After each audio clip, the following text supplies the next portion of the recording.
Good morning. आपको 24 में याद तो होगा।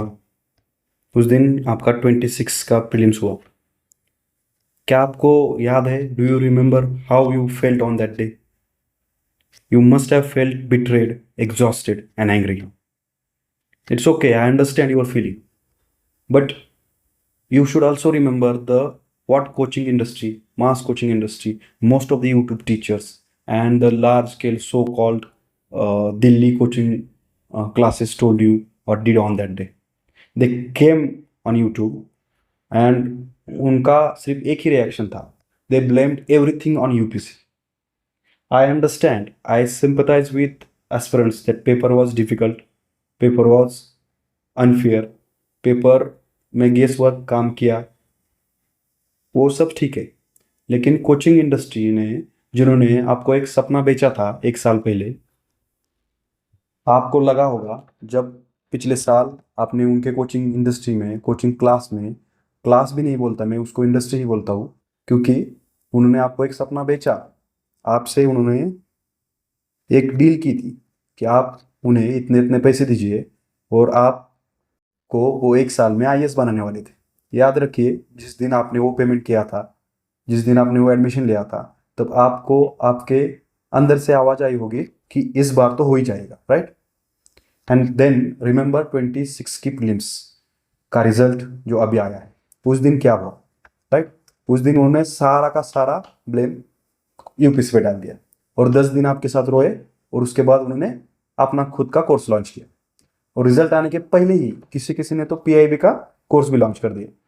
लेकिन एक भी कोचिंग क्लास ऐसा नहीं था जिसने रिस्पॉन्सिबिलिटी ली कि हाँ, ये हमारी रिस्पॉन्सिबिलिटी थी, हमारा मटेरियल, हमारी कोचिंग फेल हो गई थी, राइट? Remember this. ये देखिए, ये जो पूरा चल रहा था 2026 प्रीलिम्स का, यूपीसी चेयरमैन का इशू, ये एस्पिरेंट्स का भरोसा टूटा था, ओआरएन में प्रोटेस्ट हुआ था, उस ओआरएन में हमने अभी देखा कि वहाँ पे सीआरपीएफ के सिक्योरिटी फोर्स तैनात हुई थी। क्यों? ये एस्पिरेंट्स का एंगर है। उन लोगों को कंप्लीट जस्टिस नहीं मिल रहा है। क्यों नहीं मिल रहा है? क्योंकि इसमें कोचिंग इंडस्ट्रीज का प्रॉफिट और एस्पिरेंट्स की एक गलती है कि वो ब्लाइंडली ट्रस्ट करते हैं coaching classes. So I request you all to please stop blindly trusting any coaching institute, any teacher. Don't make them gods. Don't start worshipping them. If they teach good, if they have something valuable to offer to you, please accept it, but please don't make them god.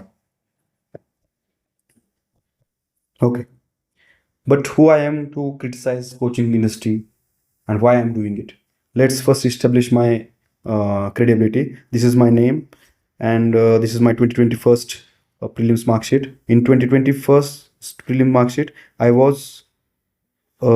failed, I think by 10 marks. In that prelims I got 73 marks, but after 6 months 2022 prelims was conducted. In that prelims I got 111 marks.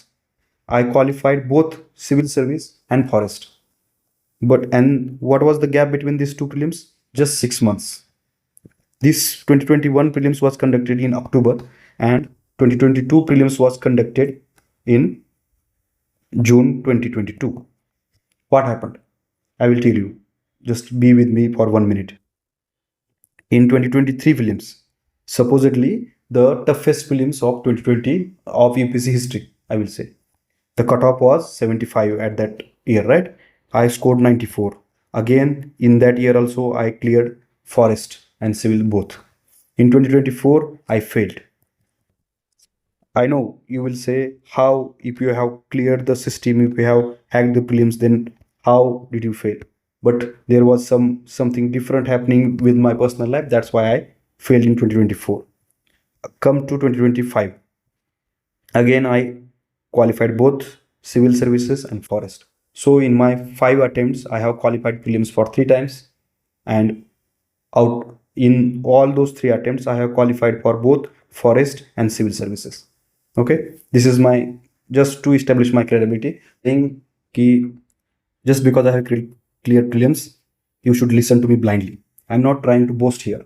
What I'm trying to say, I have found a way through which you can study and you can benefit hugely. Okay? And one of the pillar or one of the major mistake which most of the aspirant do, and I never did in my 5 attempts, is this. Let's understand this by this graph. Okay? This is my engineer brain coming here. That's why I'm explaining you here with the graphs. So let's say this is y-axis, this is x-axis. On x-axis there is a time. This is a December, this is a January, and this is your preparation level on y-axis. Let's say this is a cutoff level of prelims, right? Now what happens? Once you start preparing, you start climbing towards cutoff level, right? But let's say in 2026 prelims, the cutoff was 75. But if you have failed, and if you are watching this video, that means you have failed 2026 prelims and you have scored somewhere around 70 or 72 or let's say 62, right? That means you are somewhere in this zone. Now what happens? Most of the coaching classes already telling you to switch to mains. Why?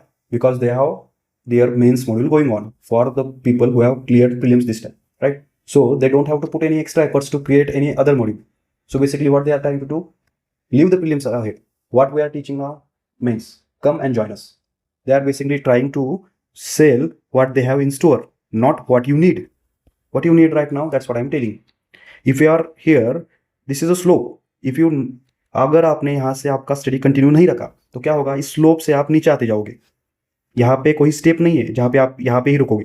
क्या होगा, अगले दिसंबर तक जब तक आप mains करोगे तब तक आपका प्रीलिम्स का लेवल फिर 40% तक आ गया होगा, राइट? और जनवरी में फिर आपको एक प्रीलिम्स का कोर्स भेजा जाएगा और वहाँ से आपको आपका प्रीलिम्स का प्रिपरेशन शुरू होगा और फिर आप एक बार कट ऑफ के 1-2 मार्क्स से नीचे रहोगे या क्लियर भी करोगे, लेकिन सर्टेनिटी नहीं रहेगी, वो कॉन्फिडेंस नहीं रहेगा. याद कीजिए, अप्रैल में मई महीने के शुरुआत में आपको वो कॉन्फिडेंस था क्या कि इस बार yes I can clear with certainty.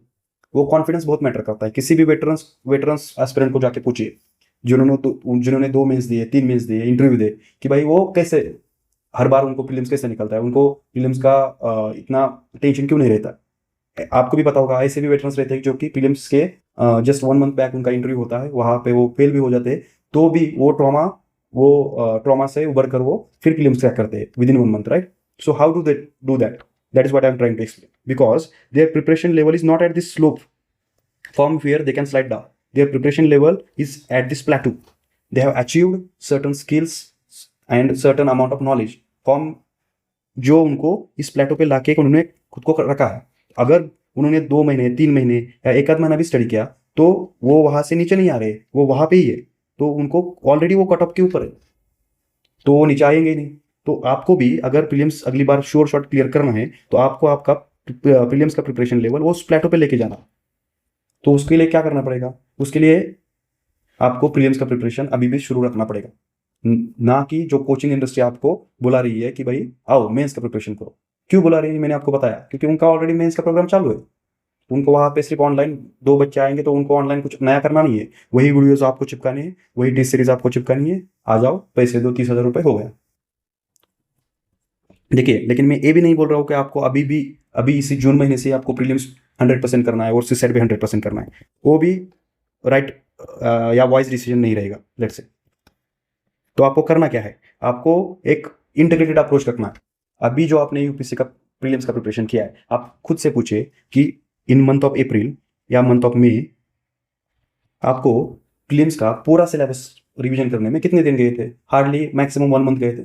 तो फिर अगर आपने जून में भी वो प्रीलिम्स प्रिपरेशन किया, जून या जुलाई में, और हाफ टाइम सिर्फ किया, हाफ टाइम में ही किया, तो आपको 60 डेज में आप प्रीलिम्स फिर से एक बार रिवाइज कर सकते हो, राइट? Easy, right? सो अगर आप हाफ टाइम प्रीलिम्स को देते हो, हाफ टाइम मेंस को देते हो, तो भी आपका मेंस इजीली होता है, राइट? तो ये तो बेसिकली एक सिंपल टेक्निक मैं आपको बता रहा हूँ, लेकिन मेरा कहने का मतलब है कि इस तरह से जो एस्पिरेंट कम्युनिटी है वो प्रीलिम्स की ट्रैप में क्यों फंसती है? क्योंकि अप्रोच गलत है पूरी तरीके से. और मास पब्लिक जो है वो कोचिंग इंडस्ट्री की वजह से वो सोशल मीडिया के पीछे भाग के सेल्फ एनालिसिस न करते हुए सिर्फ जो एक टीचर बता रहा है उस टीचर के पीछे भागते हुए अपने प्रीशियस 21 to 30 ईयर्स जो मोस्ट प्रोडक्टिव ईयर्स है यूथ्स के, वो खराब कर रही है. तो मैं आपको वो करने से रोकना चाह रहा हूँ और इसके लिए मैं एक मेंटरशिप लॉन्च कर रहा हूँ. मुझे पता है आपको लगेगा कि इसने पहले बड़ी बड़ी बातें की और अपना कोर्स बेच रहा है. ये भी जैसे कि मास कोचिंग इंडस्ट्री कर रही है। लेकिन trust me, this my course, my mentorship is not going to be like any other coaching institute. I am not going to teach you here how topics, I am not going to teach you like history, geography, but what I'm trying to teach you here is how to learn, how to read. आपने सभी लोगों ने अपनी geography की NCERT पढ़ी होगी, 11वीं की फिजिकल एनसीईआरटी, या फिर जीसी लियोंग पढ़ा होगा, लेकिन फिर भी एक आपके साइड का बैठा हुआ बच्चा ज्योग्राफी के सारे क्वेश्चन कर रहा है, उसने भी वही किताब पढ़ी है, लेकिन आप नहीं सही कर पा रहे हो। क्यों?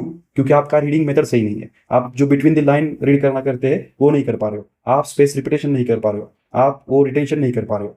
समझ में आ रहा? तो मेरी मेंटरशिप कैसी रहेगी मैं आपको 1-2 मिनट में बताता हूँ। पहले तो क्या रहेगा, पहले तो आपका जब आप मेंटरशिप में एनरोल करते हो तो आप मुझसे पर्सनल 1-to-1 कॉल में इंटरेक्ट करोगे। उसमें हम आपका पूरा बैकग्राउंड डिस्कस करेंगे। आपका ग्रेजुएशन से लेके अभी तक आपकी क्या जर्नी रही है, आपने स्टेट पीसीएस दिया है, आपने ईपीएफओ दिया है, आपने आरबीआई दिया है, आपने कितनी बार मेंस दिया है, आपने फुल टाइम प्रिपरेशन किया है, एग्जैक्ट लेवल आपकी पता चलेगी मुझे। उसमें मैं आपको कुछ प्रीलिम्स के क्वेश्चन पूछूंगा, उससे मैं आपकी प्रिपरेशन लेवल जज कर पाऊंगा, और उसी कॉल में हम एक ब्लूप्रिंट बनाएंगे आपके लिए अगले 1 साल की, कि किस तरह से आपको प्रीलिम्स मेंस का प्रिपरेशन इंटीग्रेट करना है, किस तरह से आपको प्रीलिम्स अभी और मेंस का, अगर आपका मेंस रेडी भी नहीं है तो भी आप अभी प्रीलिम्स कैसे मैनेज करोगे, मेंस कैसे मैनेज करोगे, मेंस के नोट्स कैसे बनाओगे, ये सब आपको उसी कॉल में एक बार एक ब्रॉड पाथवे, एक पूरा एक ईयर का ब्लूप्रिंट आपको पहले ही कॉल पे हम बनाएंगे। बाद में ये तो मैंने बताया कि इंटीग्रेटेड प्रीलिम्स और मेंस का अप्रोच रहेगा, वो कैसे मैनेज करना है, कैसे एमसीक्यू अभी भी आप सॉल्व कर सकते हो और उसके साथ आप आंसर राइटिंग भी कर सकते हो, वो दोनों सेपरेट नहीं है मेरे हिसाब से, तो वो भी हम देखेंगे। और हर एक सब्जेक्ट्स में जैसे आप अभी हमने एक ब्रॉड ब्लूप्रिंट बनाया, एक पूरे साल में हम क्या करने वाले, राइट? तो उसको हम स्मॉल टारगेट्स में डिवाइड करेंगे, और वो स्मॉल टारगेट के लिए जो अभी जून और जुलाई का टारगेट है, उसमें मान के चलो आपको ज्योग्राफी पढ़ रहे हैं आप, तो ज्योग्राफी पढ़ने के लिए आप कौन से रिसोर्सेज यूज करोगे, किस तरह से आप एमसीक्यू करोगे, किस तरह से आप मेंस के क्वेश्चन करोगे, वो सब कुछ हर एक सब्जेक्ट के लिए personalize, depending upon your situation, depending upon your preparation level हम डिस्कस करेंगे, और वो आपको अगले 15 दिन तक एग्जीक्यूट करना है। और एग्जीक्यूट करने के लिए हम एक टेलीग्राम ग्रुप भी बनाएंगे जहाँ पे सीरियस एस्पिरेंट्स रहेंगे, और सीरियस एस्पिरेंट्स आप एक दूसरे को हेल्प भी कर सकोगे। उसमें मैं भी ऐड रहूँगा, मैं आपको आपके हर एक डाउट को एड्रेस कर सकता हूँ वहाँ पे। और डेली टाइम ट्रैकिंग के लिए वाईपीटी ऐप में आपको पता रहेगा, वाईपीटी ऐप पे हम डेली आपका टाइम ट्रैक होगा। अगर आप उस टाइम पे नहीं आओगे तो आपको मैसेज, 2 दिन नहीं आओगे, 2 या 3 दिन नहीं आओगे तो आपको कॉल आएगा, या 3 दिन के बाद अगर नहीं आओगे तो आपको आपके घर को कॉल जाएगा। तो just as a accountability mechanism ये रहेगा। फिर माइक्रो टारगेट सेटअप में रहेगा कि हर दिन के लिए आपको उस टेलीग्राम ग्रुप में अपना हर दिन का सुबह आते ही आपको अपने टारगेट्स डालने, ये भी है। और एक वीकली जूम मास्टर क्लासेस रहेंगे। वीकली हम जो हमारे बैच में स्मॉल नंबर ऑफ स्टूडेंट रहेंगे, 5 या 10 इतने स्टूडेंट रहेंगे, तो उतने स्टूडेंट के लिए एक जूम मीटिंग वीकली रहेगी। उस मीटिंग में आप लोग एक दूसरे से भी बात कर सकते हो और मुझसे भी बात कर सकते हो। आपको क्या प्रॉब्लम आ रहा है, आपको ऐसा लग रहा है कि पिछले महीने में मैंने हिस्ट्री पढ़ी, अभी मैं ज्योग्राफी पढ़ रहा हूँ, हिस्ट्री पढ़ते समय आपको लगा था कि हिस्ट्री मेरी अच्छी हुई है, लेकिन let suppose now you are studying for geography and you are completely forgetting history which you studied in last month. So उसको कैसे टैकल करना, राइट? तो वो सभी प्रॉब्लम्स जैसे कि रिवीजन कैसे, रिटेंशन कैसा, एमसीक्यू कैसे, नोट्स, सब कुछ जो कुछ आपको है प्रॉब्लम, वो जूम में हम डिस्कस करेंगे। और ये हमारा वाईपीटी का जो ट्रैक रहता है, ये मेरे लास्ट ईयर के बैच का एक स्टूडेंट का जो जिसने इस 26 का प्रीलिम्स भी क्लियर किया है, उसका ये ट्रैकर है। उसके स्टडी आवर्स देखिए, 341 hours in January, 309 hours in February. Our target was 300 hours monthly. You cannot come down then that. 341, 309, 301, 349, 295, 291, 334 and 256 in August. Why? Because in August there was a mains on 22 August. So he wasn't able to study that much for last 10 days. So this is how we are going to do. So if you are interested, please click on the link in the description. It will take you to Google form. Fill the Google form and we will contact you regarding mentorship. And you can also contact us on the Telegram ID provided in the description box. Thank you.